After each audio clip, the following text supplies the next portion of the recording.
आवाज। हरि बोल। Yes yes. प्रभु, आ हरि रहे बोल हैं। हरि प्रभु। ओके, वो ये मैसेज दिखा रहा है कि मीटिंग बड़ा है तो माइक ऑफ कर दिया है आपका, ऐसे दिखाता है यहाँ। Okay okay. तो सब लोग अपना अपना माइक बंद कर दीजिए ताकि फिर हम शुरू कर सकते हैं।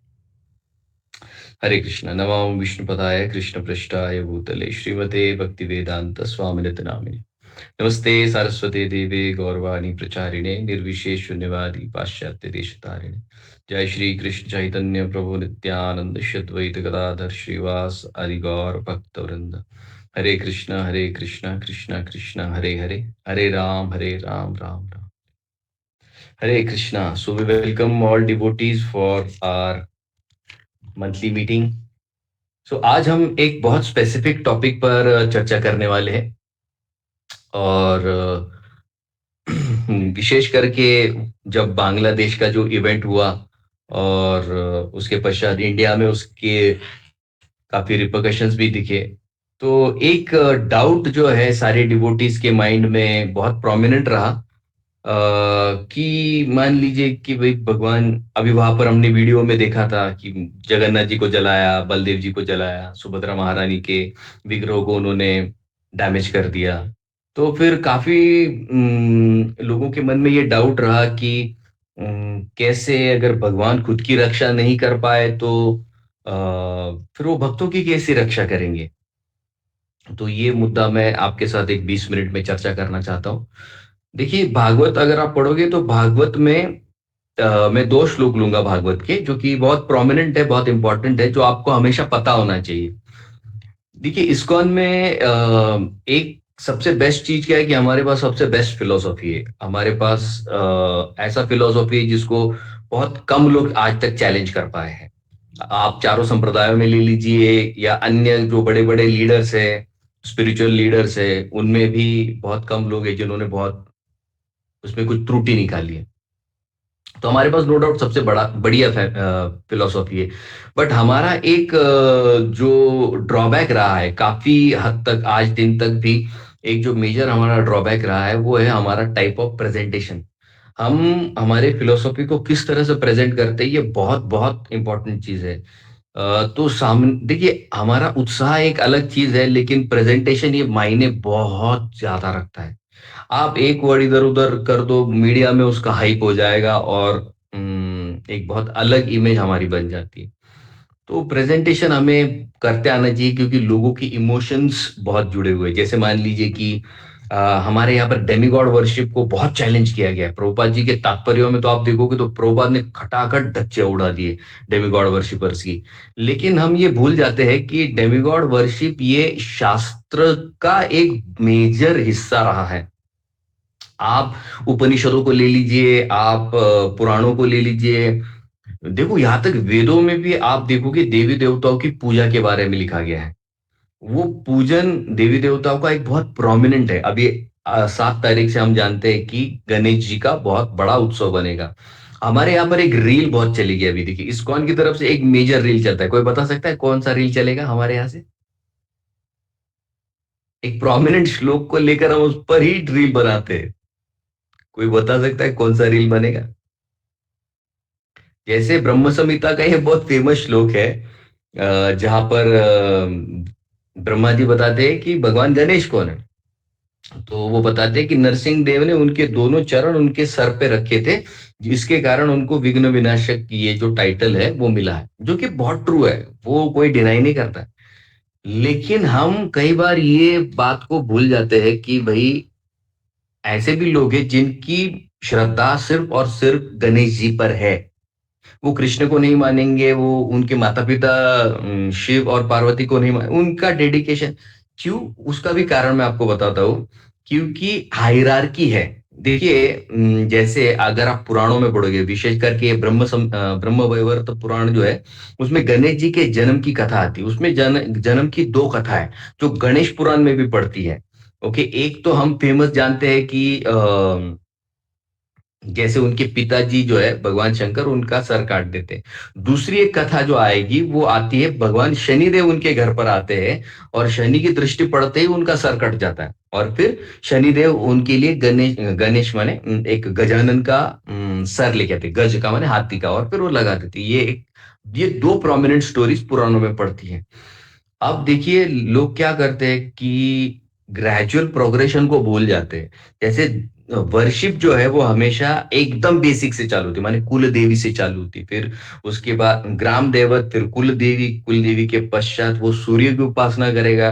सूर्य की उपासना के पश्चात उसको गणेश जी की उपासना मिलती है, गणेश जी उसको दुर्गा जी की उपासना देंगे, दुर्गा जी उसे शंकर जी की उपासना देते हैं, और शंकर जी फिर उसको प्रमोट करेंगे, आइदर उसका राम भक्ति बढ़ता है या उसका कृष्ण भक्ति बढ़ता है। ओके, ये हायरार्की है। जब आप किसी सामने वाले को तुरंत चैलेंज कर देते हो कि कृष्ण सुप्रीम है और गणेश जी कुछ नहीं है, देखिए ये इमोशन बहुत मेजर रोल प्ले करता है, बहुत मेजर। अगर आप गणेश पुराण पढ़ोगे, अभी हाल ही में मैं गणेश पुराण पढ़ रहा हूँ, गणेश पुराण में एक गणेश गीता आती है। गणेश गीता, इसमें जैसे हमारी भगवत गीता है, सेम वैसी गीता है, सेम। लेकिन उस इसमें 18 चैप्टर है, उसमें 14 चैप्टर है। इसमें 700 श्लोक है, उसमें 400 श्लोक है। और चैप्टर्स में मेजर सिमिलैरिटी है। मैं जब देख रहा था चैप्टर्स का समरी, बहुत हद तक सिमिलर है। लेकिन अभी मैं आपको एक अंदर की बात बताता हूँ। हमारी भगवत गीता में कृष्ण जो है वो विराट रूप दिखाते हैं, उस गीता में गणेश जी विराट रूप दिखाएंगे। और वो विराट रूप, और वो किसको दिखाते हैं, जैसे यहाँ पर कृष्ण अपने भक्त अपने दोस्त अर्जुन को दिखाते हैं, वहां पर गणेश जी एक राजा है, उनके पुत्र बनकर आते हैं, और उनके पिता मोहित हो जाते हैं वो राजा, और उनको उपदेश देते हैं गणेश जी। और ये सेम टू सेम है, ऑलमोस्ट सेम है। लेकिन मेजर डिफरेंस कहाँ पड़ता है, यहाँ पर कृष्ण विराट रूप दिखाएंगे, वहां पर गणेश जी विराट रूप दिखाएंगे। ओके, अब आप मुझे बताओ कि इस कंट्रोवर्सी को कैसे सुलझाओगे आप। एक वो जगह है भगवत गीता में जहां कृष्ण विराट रूप दिखा रहे हैं, और सारे देवी देवता उस विराट रूप में दिखे जा रहे हैं, और यहाँ पर गणेश जी है जो विराट रूप दिखे जा रहे हैं, और एंड में कहते हैं कि आप महागणपति की पूजा कीजिए, उनको शरणागत होइए, और आप जब उनको शरणागत होंगे तो आपको सिद्धि हो जाएगी। अब बताइए कैसे इसको रिजॉल्व करोगे आप। और ये सीरियस कंट्रोवर्सी है। इसके दो आंसर्स आपको पता होने चाहिए। कंट्रोवर्सी जब भी कभी रिजॉल्व करनी है, ये दो आपको हमेशा मुद्दे याद रहने चाहिए। कि सबसे पहले तो महाभारत लिखते समय वेद व्यास जी ने किसको पकड़ा है, गणेश जी को पकड़ा है, क्योंकि वो सबसे बेस्ट राइटर है। ओके, इसका मतलब महाभारत लिखते समय गणेश जी की उपस्थिति अनिवार्य है, और उसी महाभारत में भगवत गीता पढ़ती है। ओके, और उस भगवत गीता को कब लिखा है गणेश जी ने, तभी लिखा है क्योंकि उनके सामने क्या क्राइटेरिया रखा गया है कि भाई तुमको जब तक हर चीज ना समझे ना तुम लिखना नहीं। और गणेश जी ने हर श्लोक समझ समझ कर लिखा है। तो कृष्ण जब गीता में बोलते हैं कि सारी सृष्टि का एकमात्र उत्पन्न करने वाला क्रिएटर, मेंटेनर और डिस्ट्रॉयर मैं हूं, तो ये बात गणेश जी ने समझी है, उसको मनन किया है, और उसके बाद उन्होंने गीता में वो बात लिखी हुई है। ये आपको सबसे पहले पता होना चाहिए। ओके, तो गणेश जी निश्चित रूप से ये मानते हैं कि कृष्ण ही सर्वोपरि है, सब कुछ कृष्ण के अंडर ही चल रहा है, और उस कृष्ण की एक मेजर टीम में आ, वो भी एक रोल प्ले करते हैं। ठीक है, दूसरी बात, अब गजानन गणपति को गणपति यह नाम क्यों मिलता है, इसकी भी एक अलग स्टोरी है जो कि गणेश पुराण में आती है। ये स्टोरी सबको पता है, लेकिन इसका स्टार्ट किसी को नहीं पता है। ये तब की बात होती है जब शिवलोक में सारे लोग शिव जी को फॉलो करते, सारे A to Z। ऑफकोर्स माता पार्वती भी फॉलो करती, लेकिन होता क्या है कि सब लोग भगवान शंकर की सेवा में होने के कारण माता पार्वती के पास उतने लोग नहीं है उनकी सेवा में नियुक्त होने के लिए। तो एक दिन की बात है कि नंदीश्वर को माता पार्वती जो है दरवाजे पर बिठा देती है, और कहती है कि भाई किसी को अंदर मत लेना, मैं नहाने के लिए जा रही हूँ, ये मेरा कुछ काम है, मैं वहां पर जा रही हूँ। तो नंदीश्वर बैठे हैं, और नंदीश्वर दरवाजे पर बैठे, और भगवान शंकर आते उसको हटाते, बाजू हट, तो घुस जाते हैं अंदर। अब ये बात जब माता पार्वती को चलती, कह रहे हमारी बात तो कोई मानता ही नहीं। तब उनकी सहेलियां उनको बोलती है कि देखिए, आप अपने गणों के लिए, देवी का गण है और भगवान शंकर के गण है। भगवान शंकर के गण में कौन पड़ते हैं? सारे भूत पिशाच प्रेत, ये सारे लोग उनमें आते हैं। अब उनकी भी टीम को संभालना है और साथ ही साथ पार्वती देवी की भी टीम को संभालना है। तब वो कहती है एक ऐसे व्यक्ति को बनाओ जो दोनों टीम को, गणों को हैंडल करे। पति माने लीडर। तो फिर जब ये बात सामने आती तब पार्वती सोचती है, हाँ, एक ऐसा व्यक्ति बनाती हूं जो मेरा होगा, जो मेरी बात मानेगा, और मैं जैसे कहूँ वो ऐसा करेगा। तब अपने शरीर के चंदन के लेप से वो गणेश जी की निर्मित करती है। तो गणेश जी की जो उत्पत्ति है ना, वो गणों को हैंडल करने के लिए बनाई गई है। फिर उन गणों में बाद में जब उनको फर्स्ट वर्शिप का सम्मान मिलता है, तो उसमें देवी देवता भी आ जाते हैं। तो फिर वो उनके भी लीडर कहलाते। पहले तो सिर्फ इनकी टीम के लीडर थे, बाद में बाकी के भी टीम के लीडर बन जाते। तो ये दो मुद्दे आपको पता होने चाहिए कि आप जब गणेश जी को प्रेजेंट करते हो एज अ कृष्ण भक्त, उसको बहुत प्रॉपरली आपको डील करना है, बहुत सेंसिटिवली आपको डील करना है। क्योंकि इस्कॉन में क्या है, ठीक है भाई, आपकी फिलोसॉफी बहुत अच्छी है, आपका सब कुछ बहुत अच्छा है, लेकिन कई बार प्रेजेंटेशन का तरीका इतना निहायती पेनफुल होता है कि फिर लोग इस्कॉन में आना पसंद नहीं करते। और फिर वो प्रीचिंग की जगह एंटी प्रीचिंग हो जाता है, पहली बात। दूसरी बात, अगर आप स्टूडेंट है, तो स्टूडेंट जब आप होते हो, तो आपके लिए प्रीचिंग का सबसे बढ़िया वाला टूल होता है आपके ग्रेड्स, आपके मार्क्स। मैं अभी एक आपको स्टूडेंट की केस बताता हूँ। अभी पिछले 4 महीने पहले वो अभी फर्स्ट ईयर क्लियर किया, फिर वो सेकेंड ईयर में गया। सेकेंड ईयर में जब वो गया, फर्स्ट ईयर का रिजल्ट उसका खराब था। उसको पहले सेमेस्टर में तो 3 सब्जेक्ट रह गए, वो कैसे वैसे उसने सेकेंड सेमेस्टर में क्लियर किए। लेकिन ग्रेड बड़ा खराब था उसका, 6 पॉइंटर आया उसका। तो सब लोग जानते थे इसको तो ईटी कीटे लेके फेल हो गया था। तो उस दिन मैंने उसको सबके सामने झाड़ा, ऐसा उसको धुलाया मैंने सबके सामने। उसको बोला, मैं बोला, तो अगर पास नहीं हुआ, तूने अच्छे नंबर अगर नहीं लाए, तो तेरी ये जो मंदिर की सेवा है ना, ये तू करना भी नहीं, और तुझे लगे तो मंदिर आना, वरना आना भी नहीं तू मंदिर। तू सिर्फ मंदिर आएगा, दर्शन लेगा, प्रसाद खाएगा और निकल जाएगा यहाँ से। सबके सामने मैंने उसको झाड़ा। उसको बहुत बुरा लगा, मैं जानता था वो पेनफुल था उसके लिए। आप यकीन नहीं मानेंगे, अभी जब उसका फर्स्ट सेमेस्टर का एग्जाम हुआ, वो क्लास में सेकंड आया। 9.4 पॉइंटर है उसका। एक समय कहा 6 पॉइंटर है, और आज कहा उसका 9.4 है। 9.5 वाला फर्स्ट है या 9.4 वाला सेकंड है। और उसके बाद उसका पूरे कॉलेज में आइडेंटिटी ऐसा शिफ्ट हो गया। सब लोग उसको बोलते थे, अरे हरे कृष्णा वाला है, कितना पढ़ता है, हरे कृष्णा वाला है, कितना पढ़ता है, कितना अच्छा है। दुनिया आपके 16 माला को सलाम नहीं करेगी। दुनिया को आपके 16 माला से, आपके कृष्ण भक्ति से कोई लेन देन नहीं है। आप उनके टर्म्स में बात कीजिए, तब वो आपको एक्सेप्ट करेंगे। वरना हम जो प्रयास कर रहे हैं, फिर मालेगांव में हो, फिर नासिक में हो, जो भी हम प्रयास कर रहे हैं इस्कॉन को एक फोरफ्रंट में लाने का, उसका सबसे इंपॉर्टेंट जिम्मेदारी आप यूथ पर है। यूथ वो कैरी करते हैं, वो ब्रांड एम्बेसडर है। यहाँ पर बैठा हुआ हर एक स्टूडेंट, हर एक डिवोटी, फिर वो नया हो वो पुराना, वो ब्रांड एम्बेसडर है इस्कॉन का। इसलिए आपके ग्रेड्स हमेशा, अगर आप स्टूडेंट है, आपको 16 माला नहीं हो रहा है, कोई दिक्कत नहीं है। 4 माला, 6 माला, 8 माला, जो भी आप कर रहे करते रहिए, लेकिन आपका ग्रेड फर्स्ट क्लास ही होना चाहिए, होना ही होना चाहिए। इसके लिए दो ऑप्शन आपके लिए नहीं है। आपको कहीं भी हेल्प लगती है, हम आपको हेल्प करने के लिए तैयार है। ओके। तो गणेश जी की जो 10 दिन की हमारी तैयारी है, आज हम शूट करने के लिए जा रहे हैं।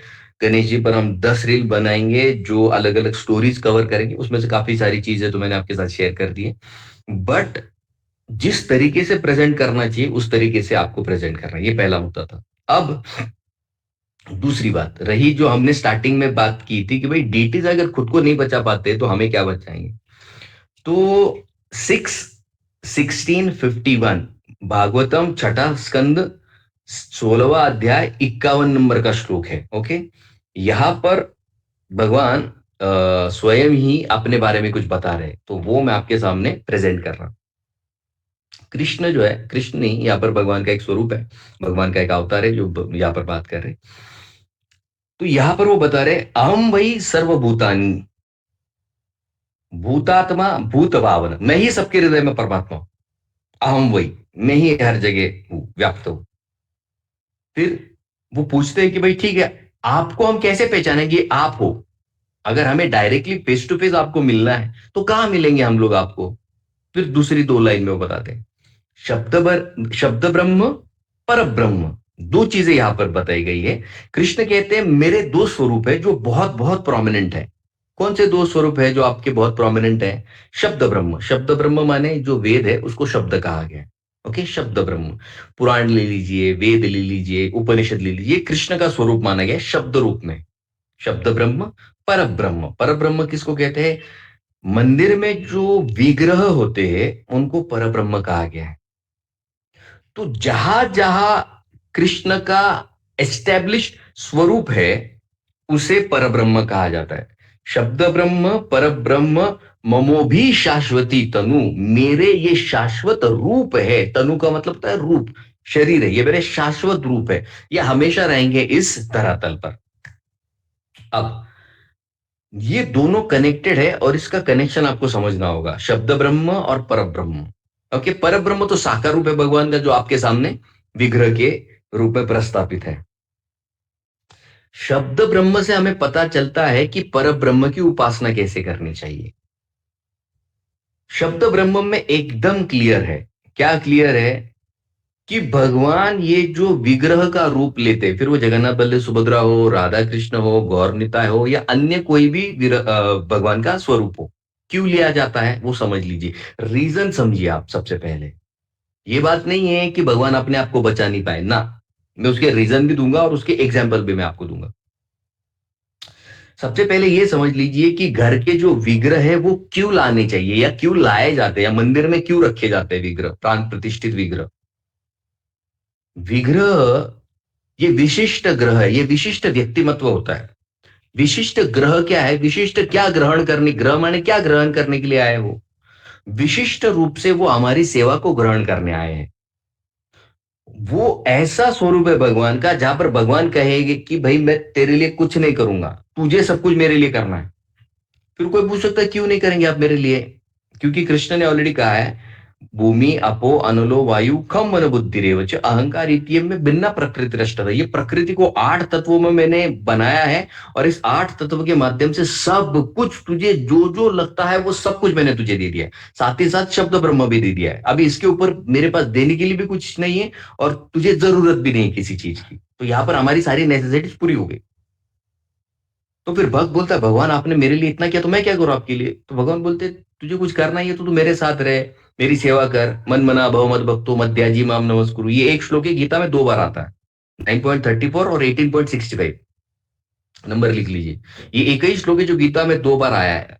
तो अगर कोई आपको पूछे कि कृष्ण क्या कह रहे हैं कि कैसे मेरे पास आओगे या मुक्ति कैसे मिलेगी, तो ये 2 श्लोक है जो कॉमन है, आप कोट कर सकते हो उसको। मन मना भव मत भक्तो मद्याजी माम नमस्कुरु मामे वैश्य सत्यम ते प्रतिजानी प्रियोसी में, तू निश्चित रूप से मेरे पास आएगा अगर तू ये 2 चीजें करेगा तो। ठीक है, मन मना भाव मत भक्तो, मन में मेरा चिंतन कर, मध्याजी माम नमस्कुरु, मुझे नमस्कार कर, और मेरी सेवा में लग जा, बस इससे सब कुछ सिद्ध हो जाएगा।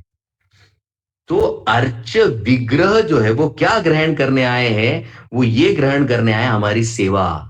फिर सेवा में क्या है? सुबह भगवान को उठाने से लेकर रात को सुलाने तक ये सारी चीजें सेवा में आती है। अगर आप मंदिर में कभी आओ, मंदिर में जो जो बच्चों ने बैकअप किया है उनको पता होता है, भगवान का अलग बेड होता है, भगवान की अलग मच्छरदानी होती है, भगवान का अलग तकिया होता है। और गर्मी के दिन में उनके कपड़े अलग होते हैं, ठंडी के दिन में उनको रजाई उड़ाई जाती है भगवान को। वहां पर अंदर अगर आप देखो उनके अलग ब्लैंकेट्स होते हैं, फोम वाले, बढ़िया एकदम गरम गरम। फिर अगर गर्मी के दिन में उनके लिए एसी रहता है। भगवान हमारी सेवा स्वीकार करने के लिए है। तो फिर आप कहेंगे ठीक है ना, सेवा स्वीकार करने के लिए अगर इमरजेंसी है तो क्या भगवान मदद नहीं करेंगे? देखिए, ये एक्चुअली भक्त और भगवान का रिलेशन है। भगवान चाहे तो भक्त को बचाए, भगवान चाहे तो भक्त को ना बचाए। क्यों? क्योंकि शरीर ऐसे भी एक दिन समाप्त होने वाला है, आत्मा निरंतर है, उसको कोई डैमेज नहीं कर सकता है। तो भगवान के ऐसे भी शरीर का क्या लेन देन है, तेरा सारा कर्म एक ही झटके में खत्म करता हूँ, लेकर जाता हूँ तुझे। ये एक तरीका होता है। दूसरा तरीका होता है जहां पर भगवान विग्रह के रूप में होते हुए भी कई बार बचाते हैं अपने भक्तों को। जैसे श्रीनाथ जी के, आप नाथद्वारा अगर राजस्थान जाएंगे, राजस्थान में श्रीनाथ जी के विग्रह जो कि कृष्ण, गिरधारी कृष्ण है। तो औरंगजेब को जब पता चला कि ये जो गिरधारी कृष्ण का स्वरूप है, जो कि गौड़ीय है, माने हमारे संप्रदाय का है, बाद में उन्होंने उनके जो प्रमुख आचार्य है वल्लभाचार्य, उनको दिया था, माधवेंद्र पुरी ने वल्लभाचार्य को दिया है वो। तो वहां से फिर उनकी वर्शिप नाथद्वारा में होती है।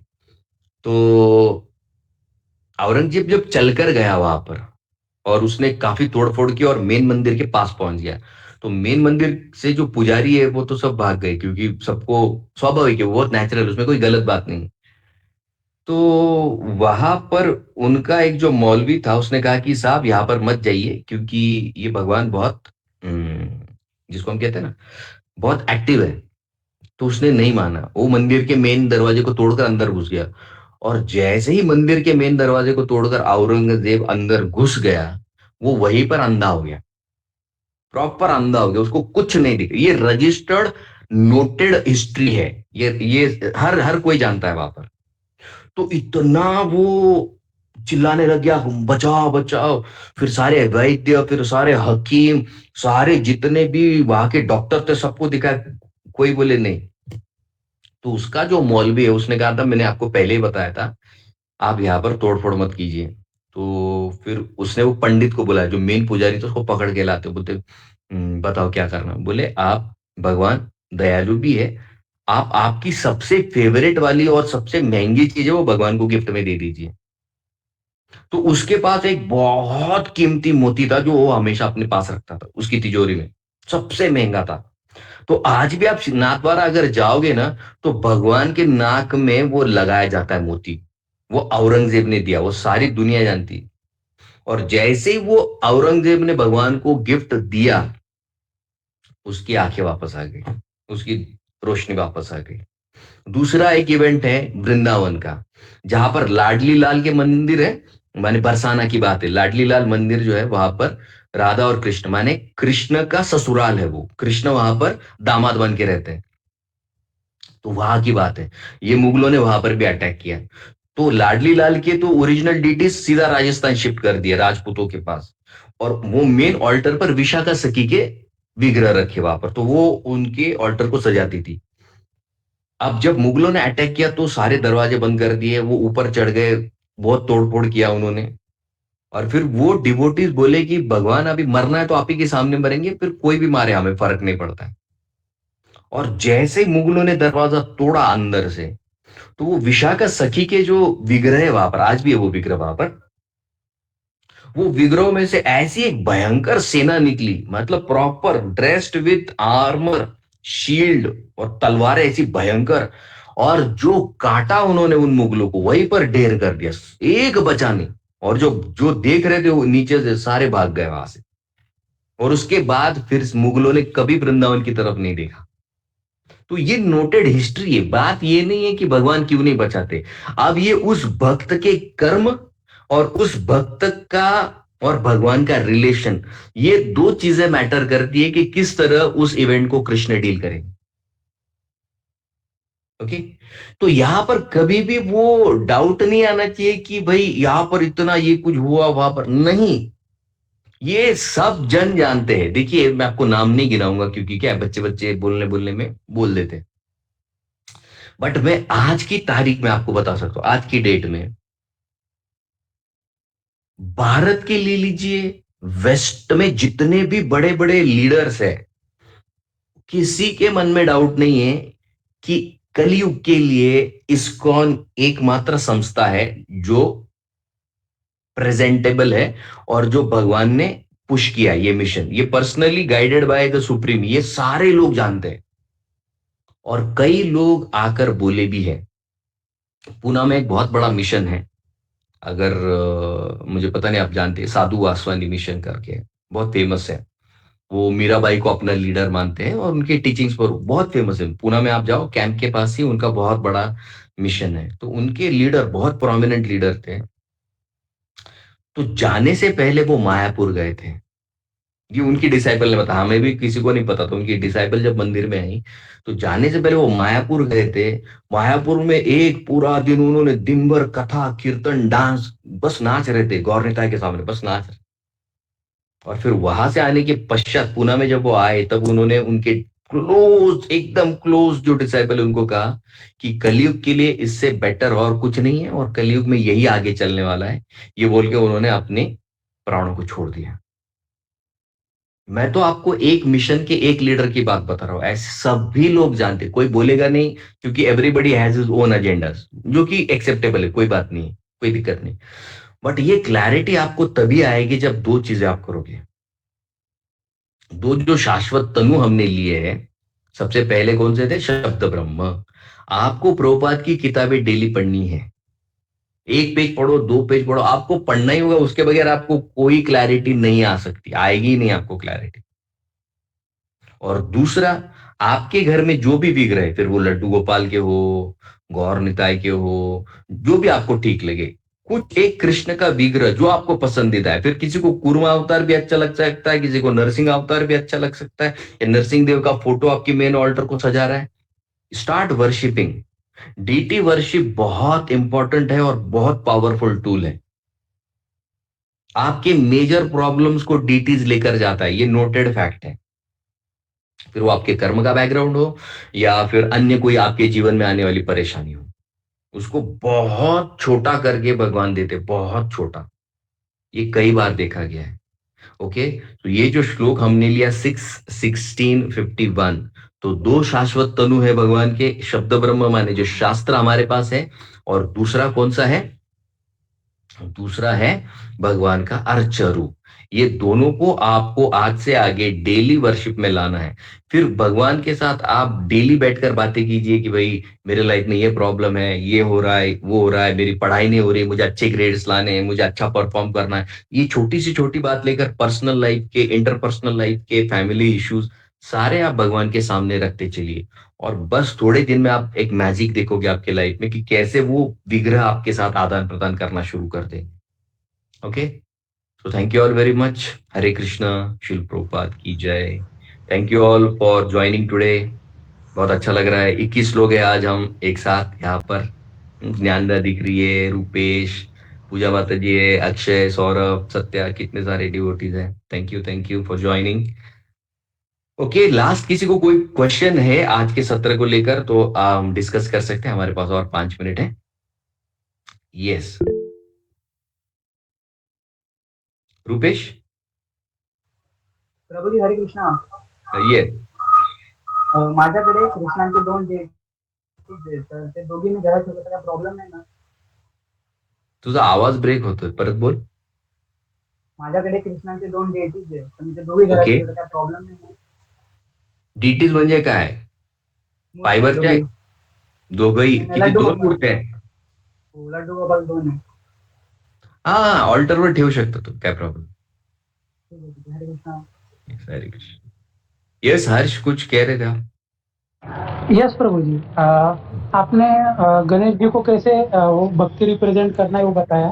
तो हम हाँ, भगवान शंकर को परम वैष्णव के रूप में नॉन डिवोटी को कैसे रिप्रेजेंट कर सकते हैं? उनका तो मानना यही है कि भगवान हिम देवों के देव, तो how we can present ourselves in front of them? देखो प्रभु, हम यहाँ पर एक चीज को हमेशा याद रखना है, उसकी अगर प्रॉपर बहुत गहरी निष्ठा भगवान शंकर में, तो उसको हाथ लगाने की बिल्कुल बिल्कुल भी जरूरत नहीं है। क्योंकि मैंने देखा है, अभी मुझे इस्कॉन में 20 साल हो गए। 20 साल में मैंने देखा है कि इस्कॉन में मेजॉरिटी, आज की तारीख में 80% जो भक्त बने इस्कॉन के, वो सारे एक समय पर शंकर जी की उपासना करते थे।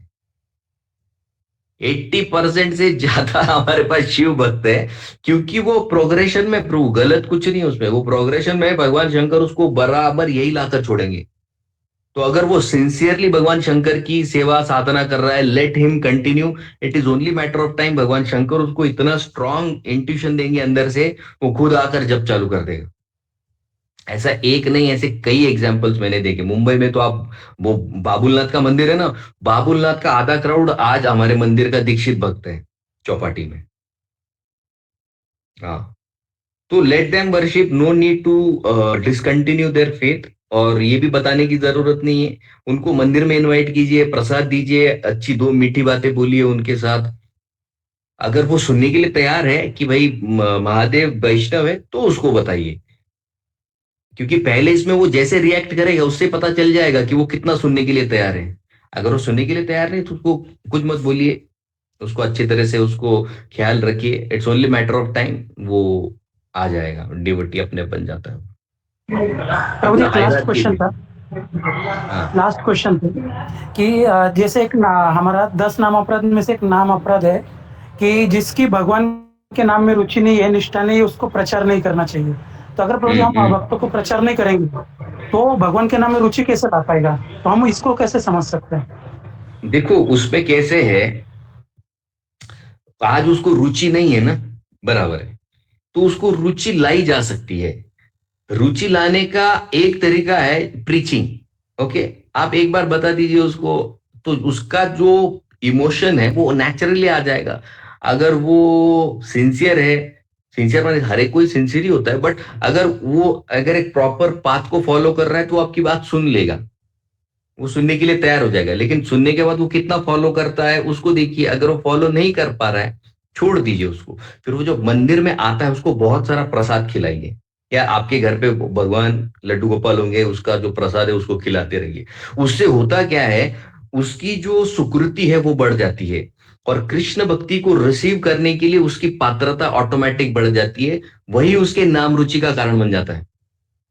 इसलिए हमारे मंदिरों में देखो, प्रोपा जी का एक इंस्ट्रक्शन है। प्रोपा जी कहते हैं अगर आपके मंदिर में लोग कथा के लिए नहीं आ रहे ना, तो कीर्तन कीजिए और प्रसाद खिलाइए, बस वो ही सफिशिएंट है, वही प्रचार हो जाएगा। क्योंकि उससे इतना सुकृति बढ़ जाएगा उसका कि वो खुद ही नाम जप चालू कर देगा। आज रुचि न होने के कई कारण हो सकते हैं, उसका अपराध हो सकता है, या पिछले जन्म के कुछ पाप कर्म है जो उसको नहीं आने दे रहे या नहीं लेने दे रहे, ठीक है, वो हटाए जा सकते हैं। तो हटाने के लिए क्या, हमारे पास सिर्फ प्रीचिंग एक ही तरीका है क्या? एक अच्छे दोस्त बनिए, उसके साथ कुछ शेयर कीजिए, उसकी कुछ बातें सुन लीजिए। रूप गोस्वामी तो उपदेशामृत में बताया ना, छह प्रीति षड विधा प्रीति लक्षणम, छह प्रीति के लक्षण है ना। ददाति, प्रतिगृह्णाति, गुह्यमाख्याति, पृच्छति, भुंक्ते भोजयते चैव, षड्विधा प्रीति लक्षणम। तो ये तो हम करते ही नहीं कभी। इससे तो वो और जल्दी डिवोटी बन जाएगा और उसकी नाम की रुचि भी आ जाएगी। Okay, yes. और किसी का क्वेश्चन? ओम। प्रभू जे माझे जे काका आहेत त्यांचं म्हणणं आहे की गरुड पुराण नाही वाचायला पाहिजे, पण मी वाचलं तर त्याच्यामध्ये लिहिलेलं आहे की गरुड पुराण असं काही नाही, वाचू शकतात तुम्ही, ते येस, वाचायला हवं की नाही? येस, गरुड पुराणच्या शेवटीच लिहिलेलं आहे की गरुड पुराण वाचल्यावर काय फलश्रुती आहे त्याची, आणि त्याची फलश्रुती खूप मोठी आहे. आणि त्याच्यात असं कुठेही मेन्शन केलेलं नाहीये की जर तुम्ही गरुड पुराण वाचलं तर तुमच्या घरी काहीतरी चुकीचा इव्हेंट होईल. नाही, उलट गरुड पुराण जर तुम्ही पाठ केलं तर तुमच्या इच्छाही पूर्ण होतात, तुमच्या जीवनात येणारे संकटही निघून जातात. तो काहीच हरकत नाही वाचायला, काहीच हरकत नाही. थँक्यू. येस. अजून येस सत्या प्रभू. हरे कृष्ण प्रभु जी, धन्यवाद। येस प्रभू जी. मैं लेवल का पहले यस प्रभु, आपकी आवाज नहीं आ रही.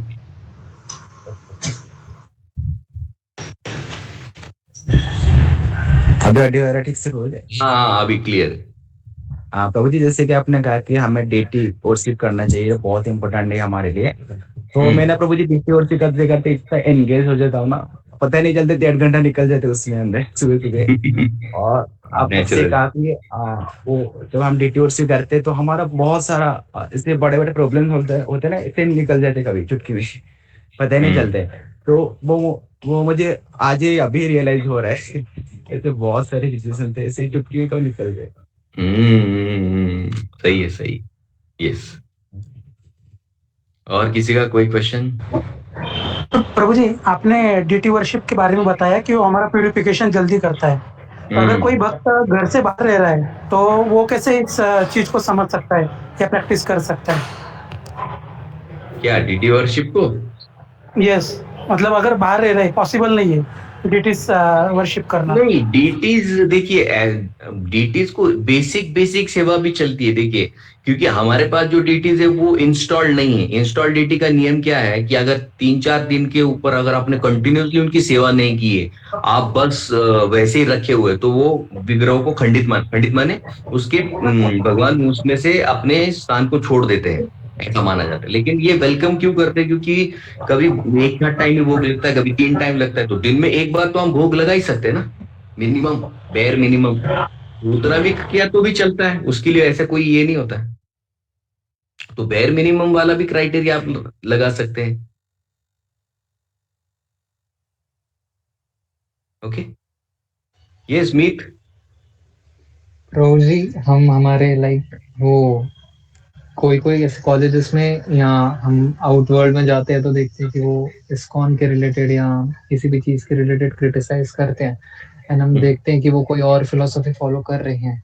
तो क्या हमको डायरेक्टली उनको शास्त्रिकली खंडन करना चाहिए उनका, कि थोड़ा लीनियंटली लेना चाहिए उनके चीजों को? नहीं प्रभु, देखो इन लोगों को कैसे है, इन लोगों को डील करने का सिंपल तरीका है, अगर वो सुनने के लिए आ रहा है आपके साथ, okay, if he is coming to discuss on philosophical points, तभी आपको शास्त्र प्रेजेंट करना है।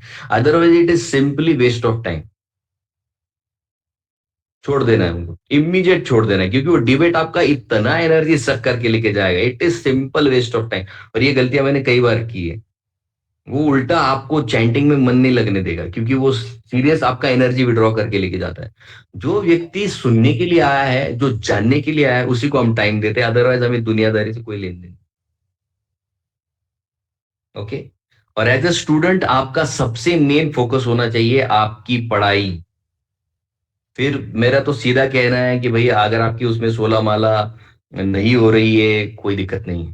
स्टडी इज द फर्स्ट धर्म ऑफ अ स्टूडेंट। खत्म बात। 1 माला करो, 2 माला करो, 4 माला करो, जो जम रहा है अच्छे से जम रहा है बस। यस, और Janvi, yes, anything? Janvi unmute प्रभू कर। जी, कोणता यस, कोणता टाइम परफेक्ट आहे माळा जप करण्यासाठी? काय प्रश्न काय?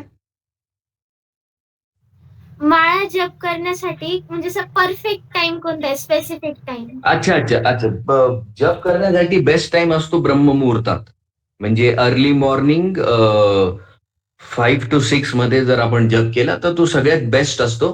कारण हे बघ, संधी म्हणून एक विधी असते निसर्गामध्ये, जॉईंट आहे. Okay, it is not one full thing. निसर्गामध्ये जॉईंट आहे, त्याला संधी म्हटलं गेलंय. जसं रात्र संपून सकाळ होते, त्याला एक संधी पडते. सकाळ संपून दुपार सुरू होते, ती एक संधी आहे. आणि संध्याकाळ संपून रात्र सुरू होते, ही तिसरी संधी आहे. तर जिथे जिथे फ्युजन ऑफ टाइम आहे, संधी आहे, तिथे एनर्जी रिलीट होते. जसं न्यूक्लिअर फ्युजन आणि फ्युजनची प्रोसेस आहे ना सायन्समध्ये, सेम थिंग इथे अप्लाय होतं. त्यावेळेला काय होतं, जिथे फ्युजन होतंय तिथे एनर्जी रिलीज होते, आणि चॅन्टिंगच्या माध्यमातून आपण ती एनर्जी कॅप्चर करू शकतो. म्हणून सकाळचा टाइम किंवा संधीचा टाइम हा जपासाठी बेस्ट मानला. ओके, येस प्रभू जी, thank you. Hare Krishna. Yes, और किसी का कोई क्वेश्चन? प्रभु आज दूसरा हमारे कोई देख लेते, किसी का है क्या? हाँ, रूपेश. प्रभूजी, आता मी जेव्हा भगवद्गीता वाचतो ना, तर कधी मी देवाऱ्यात बसतो किंवा कधी असंच सोफेवर बसतो, असे कन्फर्म म्हणजे हे नाही ना कंपल्सरी की तुम्ही देवाऱ्यात बसून भगवद्गीता वाचायला पाहिजे. नाही नाही नाही, जागा शुद्ध पाहिजे, एवढाच क्रायटेरिया. येस, ओम. प्रभू जाप मारायचा बॅगेचं काय महत्व आहे? कसं आहे ना, शास्त्रात प्रत्येक गोष्टीला एक फळ दिलेलं आहे. ओके, म्हणजे एक रिझल्ट त्याला येतो. ज्या वेळेला तुम्ही जप करतात त्यावेळेला त्यातनं काही 2 गोष्टी रिलीज होतात. एक तर स्पिरिच्युअल बेनिफिट्स होतात आणि एक मटेरियल बेनिफिट, दोघंही त्याच्यात रिलीज होतात. तर ज्या वेळेला तुमची माळा ओपन असते तर तुमच्या मटेरियल बेनिफिट्सला एक ऍक्सेस डायरेक्ट मिळतो. म्हणजे बाहेरचे जे वेगवेगळे फोर्सेस असतात ते सरळ ते घेऊन जातात तुमचे बेनिफिट्स. मग तो बेनिफिट तुम्हाला नाही मिळणार. ओके. तर तुम्हाला जर तो बेनिफिट मटेरियल साईडचा, स्पिरिच्युअलला कोणी हात लावू शकत नाही कारण तो प्रॉपरली त्या इंडिव्हिज्युअलला जाणार. पण मटेरियल बेनिफिट मध्ये कसं असतं, समजा काही गोष्टी बॉडीज आहेत, त्यांना शरीर पाहिजे असतं, तर मग ते नाम जपाचं बेनिफिट काही वेळेला घेऊन जातात. देवी देवता नावाचं बेनिफिट घेऊन जातात, कारण नाव हे सगळ्यात मोठं यज्ञ म्हटलंय. मग ते घेऊन जातात. म्हणून त्याला कव्हर करून ठेवतो, जेणेकरून ते तुझे बेनिफिट्स प्रोटेक्टेड राहतील. ओके. ठीक आहे. यस प्रभू, थँक्यू. येस. सौरभ. हरे कृष्णा प्रभु जी। हाँ प्रभु, प्रभु एक क्वेश्चन था। एक 15 दिन पहले ना कोई एक डिवोटी थे, उनके रिलेटिव की कोई डेथ हुई थी, तो हम लोग वहां पे गए थे, थोड़ा सा कीर्तन वगैरह किया। फिर वो डिवोटी ने उनको एक भगवत गीता दी कि आप ये रीड करो, एंड आपका जब रीड करना हो जाएगा तो फिर हम मुझे बाद में वापस दे देना। तो वो डिवोटी मेरे पास कल ही शॉप पे आई, एक 10 दिन हो गया उनको, और उन्होंने बोला कि ये ले लो। तो मैंने बोला आपकी रीड हो गई क्या? तो उन्होंने बोला नहीं, रीड नहीं हुई। तो मैंने बोला क्यों? तो वो उनका ऐसा बोलना है कि हम लोग नॉनवेज खाते हैं तो हम लोग भगवत गीता रीड नहीं करेंगे। तो फिर मैंने उनको थोड़ा सा एक्सप्लेन किया कि आपका शुद्धिकरण धीरे धीरे होगा। आप जब तक भगवत गीता रीड करोगे, उसके श्लोक रीड करोगे, आपको थोड़ा समझेगा, तब आपका धीरे धीरे छूट जाएगा कि आपको नॉनवेज की इच्छा है या कुछ है। तो बट वो इतना कन्विंस नहीं है, बोले कि नहीं हम लोग नॉनवेज खाते, तो आप ये रख लो वापिस। तो ये लोगों से कैसे डील करना है? ठीक है, it is up to them. अगर वो नहीं पढ़ना चाहता है, ठीक है, प्रसाद देते रहो। देखो, प्रसाद ऐसी चीज है ना, उसको कोई डिनाई नहीं कर पाता। ऑफकोर्स शास्त्र में ऐसा कोई ये नहीं है कि भाई, बट एक प्यूरिटी का स्टैंडर्ड है। और अभी हमारे पास एक प्रभु जी है, जिनका तो प्रॉपर वो मतलब दारू का धंधा था। तो उनके पिताजी ने उनको जाने से पहले बोला, मतलब वो डेथ बेड पे थे, उनके पिताजी ने उनका हाथ पकड़ा, बोले मेरे को प्रॉमिस कर कि तू गीता पढ़ेगा एक दिन। तो पिताजी के लिए वो गीता पढ़ते थे। तो गीता कैसे पढ़ते थे? वो दारू का ग्लास एक हाथ में और गीता एक हाथ में, वो पढ़ते थे। उनको बहुत अच्छा लगने लग गया। तो उनके जो भी बड़े बड़े पीने वाले थे, तो उनको लेके बैठते थे, वो उनको गीता पीते पीते पढ़ाते थे। और आज कंडीशन ऐसी है कि वो दीक्षित भक्त है, उनके घर पे जितने बड़े जगन्नाथ, बलदेव, सुभद्रा है, और बहुत पास टाइम से उनके जगन्नाथ जी के साथ। तो it is a gradual process. आप दूसरे तरीके देखो जो वो कनेक्ट कर पाए। अब इनके तो पिताजी ने कहा था तो वो करते थे, अदरवाइज ठीक है, जो भी उनको कंफर्टेबल लगता ओके प्रभु जी। है। यस यस, रुक्मिणी माता जी, कोई क्वेश्चन? आपकी आवाज नहीं आ रही, अनम्यूट कीजिए आप।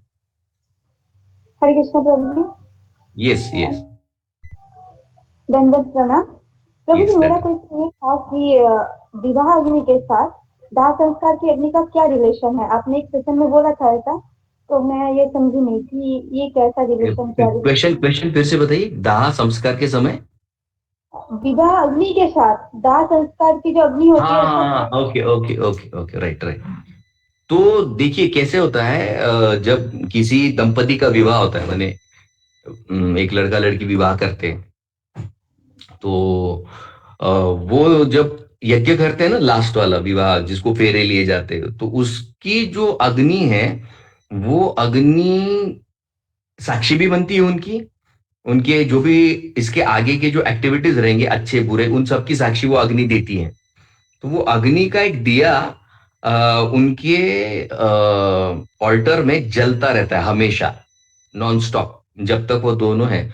और मान लो कि दोनों में से एक कोई पहले निकल जाता है इस दुनिया से, तो फिर उसी अग्नि से उसका दाह किया जाता है। माने वो डिपार्चर भी का साक्षी भी वही अग्नि बनता है, उनके डेली एक्टिविटीज का साक्षी भी वही बनता है।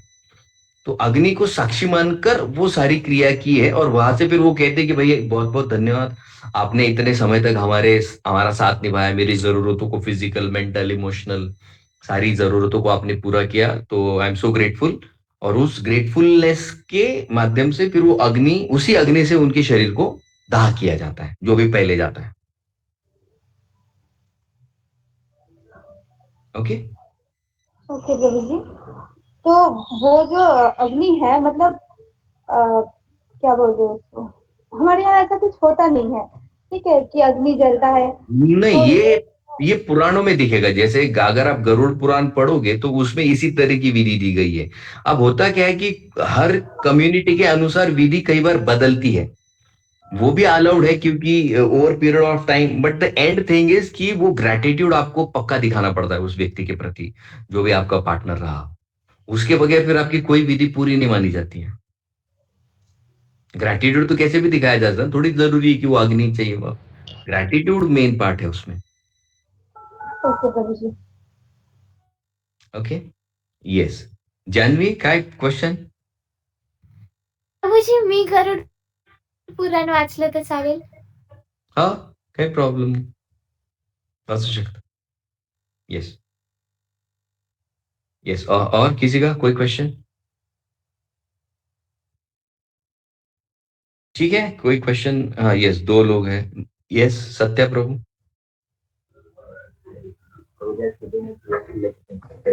आपकी आवाज आवाज नहीं आ रही, आवाज अभी अभी ज्यादा क्लियर है। ओके अभी। हाँ प्रभु जी, आज सुबह में भैया को लेकर टेम्पल गए थे मॉर्निंग प्रोग्राम के लिए। हाँ हाँ हाँ। अच्छा लगा। अच्छा, अच्छा, जाते रहिए जब भी टाइम मिले। ओके, और किसी का क्वेश्चन कुछ? प्रभु जी एक क्वेश्चन था। हाँ प्रभु जी जैसे आपने कहा स्टूडेंट के लिए उसका जो स्टडी होता है वही धर्म होता है, तो अगर वो 16 माला आपने बताया कि वो 16 से नीचे आ सकता है, तो क्या ये ऑफेंस में कंसिडर होगा या नहीं होगा? वो आपका कि अगर अथॉरिटी बताएगा ना आपको। अगर आपकी अथॉरिटी आपको इजाजत दे रही कि भाई देखो कि आपका पढ़ाई अभी इस टाइम में बहुत इंपॉर्टेंट है, और अगर पढ़ाई में मान लो अभी जैसे हमारे सीए के बच्चे, अभी हमारे पास सीए के ऑलमोस्ट 40 बच्चे हैं, और उनमें से कई लोग 8 माला करते हैं, कोई 10 करता है, कोई 16 करता है। तो कुछ लोग मैनेज कर पाते हैं 16, तो हम उनको ये नहीं कहते कि 16 से कम कीजिए, नहीं, उनको हम कहते 16 ही करते रहिए। लेकिन जो नहीं मैनेज कर पाते टाइम, तो उनको फिर हमने 10 का भी अलॉट किया है, 8 का भी किया है। लेकिन नंबर कंसिस्टेंसी चाहिए उसमें, तो वो नाम अपराध में नहीं, क्योंकि आप अथॉरिटी के अंडर कर रहे हो। ओके। ये रुक्मिणी माता जी, कोई क्वेश्चन? नहीं प्रभु जी, वो हैंड राइज हो ओके जाता है। Okay okay, yes yes. और किसी का क्वेश्चन? ठीक है, तो रुक्मिणी माता जी, अभी उनका नाम दिया गया है, उनका नाम अभी रूमी नहीं है, तो उनको श्वेता माता जी और तनुप्रिया माता जी, उनको रुक्मिणी नाम से ही अभी आपको उनको बुलाना है। ओके, तो उनको हमने नया नाम दिया है अभी, तो उनको नाम रुक्मिणी है। तो अभी वो उनके इस पर लिखने वाली है, रुक्मिणी देवी दासी। ओके ओके, हरे कृष्णा। ठीक है, और किसी का कोई क्वेश्चन? हरे कृष्ण। हाँ, यस। तनुप्रिया माता भी कुछ पूछना चाहती है, क्योंकि उन्होंने कौन कौन? तनुप्रिया माता जी, तनुप्रिया। हाँ, कहा है वो, दिखी नहीं, सॉरी। ये ना, ये ये गूगल का अलग ही चलता है। हरे कृष्ण प्रभु जी, धन्यवाद प्रणाम। यस माता जी, हरे कृष्णा। प्रभु जी के क्वेश्चन था कि भगवद गीता से कि श्री प्रभुपाद ने नियत कर्म के बारे में बताया है, तो ये जो हमारा नियत कर्म क्या है, और क्या हमारे जो जीवन के हर फेज में ये जो नियत कर्म है सब बदलते रहते बदलेगा, हैं? बदलेगा, राइट राइट। जैसे हमने स्टूडेंट के लिए कहा, स्टूडेंट का नियत कर्म सबसे प्राइमरी है, उसका स्टडीज या ज्ञान अर्जन। और ये ज्ञान अर्जन अगर वो विद्यार्थी उस समय नहीं करता है, तो उसका इफेक्ट डायरेक्ट आपको, जो 3rd चैप्टर में जो रेन साइकिल दिखाया गया, गीता के 3rd चैप्टर में रेन साइकिल के बारे में बात की गई है, जो कि डायरेक्ट आपके ड्यूटीज और नियत कर्म से कनेक्टेड है। तो वहां तक उस बच्चे का अफेक्ट होता है। आप सोचिए, माने एक बच्चा पढ़ाई नहीं कर रहा है, तो वो बारिश न आने का कारण बनता है। आपने कभी सोचा था? तो वो नियत कर्म इतना क्रूशियल है उसके लिए, क्योंकि अगर वो ज्ञान अर्जन नहीं करेगा, तो वो सीधा इकोसिस्टम को अफेक्ट करता है, क्योंकि वो उसका रोल नहीं निभा रहा है। जैसे मान लीजिए आम के पेड़ का नेचर है आम देना, लेकिन वो सिर्फ समर में देता है। अगर आम आम ही नहीं दे तो वो जो सिस्टम में उसका जो लैक्यूना है ना वो बढ़ जाता है धीरे धीरे। तो उस पर जो भी डिपेंडेंसी है फिर वो बंद हो जाती है, उससे वो साइकिल स्टॉप हो जाता है। तो आप ये मत सोचिए कि आम के पेड़ पे आम नहीं आएगा, तो नहीं नहीं, वो नेचर में एक बहुत बड़ा ब्लॉक बन जाता है, हमको नहीं समझता है वो, क्योंकि आम का एक मेजर कंट्रीब्यूशन है। उसी तरीके से हर, अब जैसे हमको, मुझे ये नहीं पता कि आपके इधर वो क्या कहते हैं, एक शेवगे का शेंग आता है उसको, उसको पता नहीं हिंदी में क्या कहते हैं, एक लंबा लंबा रहता है वो, और वो इतना पोटेंट है। अब यहाँ पर महाराष्ट्र में इतना इतना जगह जगह आ जाता है वो, तो वो इतना ड्रम पोटेंट है स्टिक्स। कि, हाँ, ड्रम स्टिक ड्रम कहते स्टिक्स। हैं उसको, हाँ, इंग्लिश में ड्रम स्टिक कहते हैं उसको।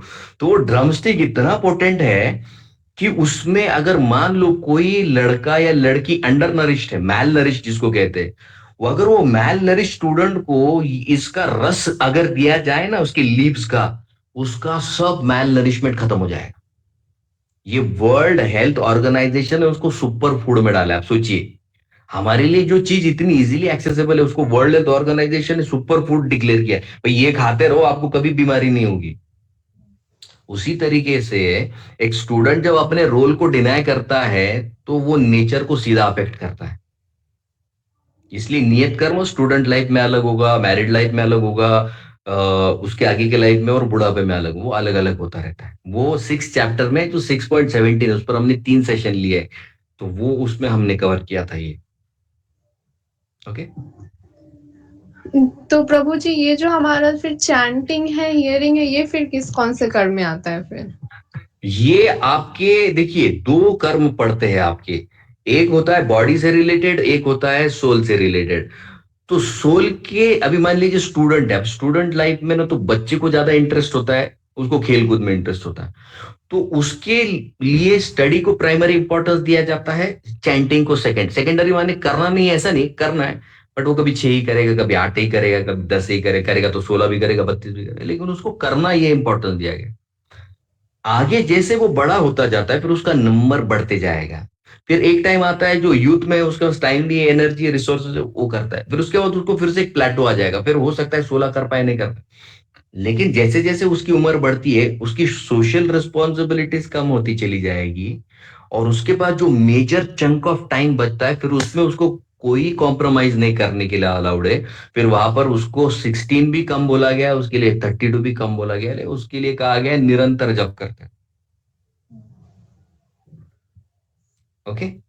जी प्रभु जी, एक और क्वेश्चन है कि भगवत गीता के चैप्टर 2 में 3 सब्जेक्ट मैटर बताए गए हैं, कर्म योग, ज्ञान योग, भक्ति योग। लेकिन चैप्टर 3 में हम देखते हैं कि कर्म योग को बुद्धि योग भी कहा जा रहा है, कृष्ण कॉन्शियसनेस भी कहा जा रहा है, भक्ति योग भी कहा जा रहा है। मतलब ये कंफ्यूजन हो रहा है, ऐसा क्यों? देखो प्रभुपाद जी ने क्या किया है, एक्चुअली बुद्धि योग में क्या होता है ना, डिस्क्रिमिनेशन की प्रधानता होती है, राइट रॉन्ग गुड बैड ये सारी चीजें, वो डिस्क्रिमिनेशन है। तो हमारे लिए जैसे 3rd चैप्टर में डिस्क्रिमिनेशन का सबसे बड़ा शत्रु बताया गया लास्ट वाले सेक्शन में, जो कि लस्ट बोला गया। अब ठीक है ना भाई, अगर किसी को डिस्क्रिमिनेट करना है तो वो कैसे डिस्क्रिमिनेट कर पाए, तो इमीडिएट 4th चैप्टर की शुरुआत की गई है ट्रांसेंडेंटल नॉलेज से। ऐसे व्यक्ति को पकड़िए जो आपको वो नॉलेज समझा पाए, दे पाए, और वो एनालाइज करके अप्लाई कैसे करना है वो आपको समझा पाए।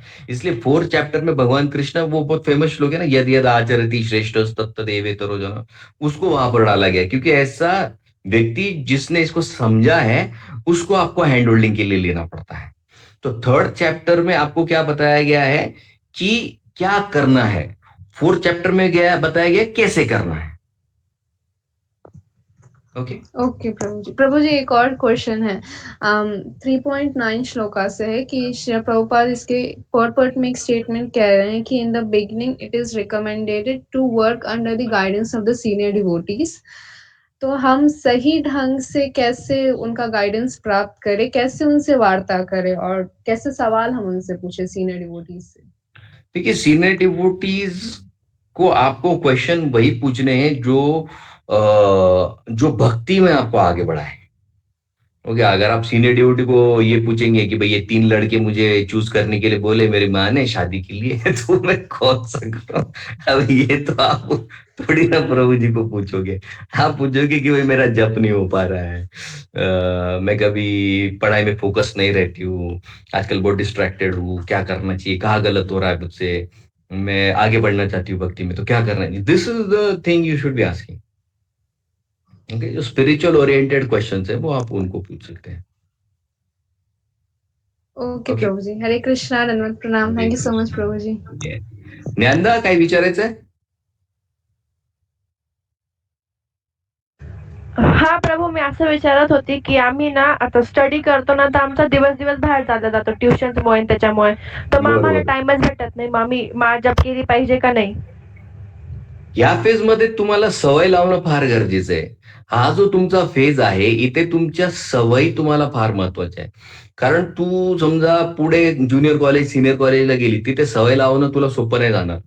आज जर तू सकाळी एक माळा, संध्याकाळी एक माळा, इतकी जरी तू सवय लावली, आता जसं तू मैत्रिणीशी बोलतेस, तू जेवायला वेळ देते, तू झोपायला वेळ देते, तू स्पोर्ट्सला वेळ देते, एवढ्या सगळ्या गोष्टींना जर आपण वेळ देतोय, तर त्याच्यात एक छोटी गोष्ट पण आपण टाकू शकतो. सकाळी 5 मिनिटाचा एक माळा जप, संध्याकाळी 5 मिनिटाचा एक माळा. कारण इथे जर तुला हॅबिट फॉर्मिंग झाली, तर मग ती लाईफ लॉंग तुझ्यासोबत राहणार आहे. म्हणून आता तुला तुझा शेड्यूल असा बनवावा लागेल, जिथे तुला थोडासा का वेळ असे ना, पण तू चॅन्टिंगला इंट्रोड्यूस करायचा आता तुला. So this is your habit forming time. आणि हॅबिट फॉर्मेशन मध्ये जर आपण छान छान हॅबिट्स फॉर्म केल्या, तर मग ती तुझी लाईफ लॉंग ऍसेट होईल. मग ते छोट्यातलं छोटं सकाळी उठणं असो, किंवा डेली एक्सरसाइज करणं असो, किंवा डेली चॅन्टिंग करणं असो. ओके, आणि प्रभू, अजून जर एक स्पेसिफिक जागा असेल का महाजप करायला, म्हणजे मंदिरासमोरच बसला पाहिजे का, असं चेअरवरती बसून वगैरे केलं तर? चेअरवर बसशील तर झोपून जाशील. तर त्याच्यामुळे तू चेअरवर नको करू. जागी खाली बस, चटई टाक, जिथे तुला कम्फर्टेबल आहे, जिथे तुला कोणी डिस्टर्ब करणार नाही, अशा जागेवर बसून तू जप करायचं.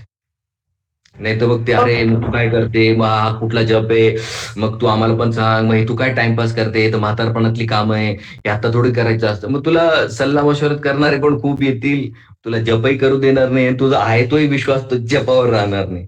म्हणून अशी जागा निवड जिथे तू एकटी बसते, छान मन लावून जप करायचे. ओके प्रभू, थँक्यू. हरे कृष्ण. ओके, अजून कोणाला काही क्वेश्चन? प्रभूजी हरे कृष्णा. ओके, हा.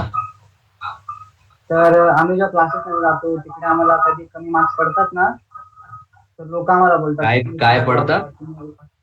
आम्हाला समज कमी मार्क्स पडले, कशाला कमी मार्क्स पडले? कधी कधी म्हणतोय मी नाही, कधी पण नको आपल्याला. आता आपल्याला टॉप 5 मध्येच पाहिजे. आपल्याला कमीचा विषयच यायला नाही पाहिजे आता.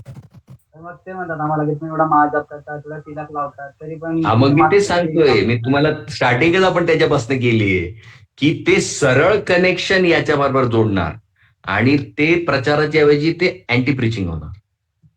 म्हणून तुम्हाला under all circumstances you have to have good grades. त्यात तुम्हाला ऑप्शनच नाही. You have no option. If you are a devotee म्हणजे व्हेरी गुड ग्रेड्स, संपला विषय. सेकंडरी, बाकी सगळं सेकंडरी. आता प्रभूजी आता आम्ही डिवोटी आहे, तर आमचं हे कर्तव्य बनतात की आम्ही दुसऱ्या मुलांना पण डिवोटी नाही अजून, आपण साधक आहोत. We are students. जसं तू कॉलेजचा स्टुडंट आहे, तसं आपण भक्तीचे स्टुडंट आहोत. काही सिनियर स्टुडंट आहे, काही ज्युनियर्स. इस्कॉन मध्ये एकच डिवोटी आहे, ते म्हणजे प्रभुपाद. बाकी सगळे साधक आहेत. आमचं कर्तव्य बनतं का आम्ही दुसऱ्या मुलांना पण कृष्णांच्या भक्तीमध्ये ओढावं? हे बघ, सिंपल आहे. लोकांना ओढण्याची गरजच नाहीये. लोक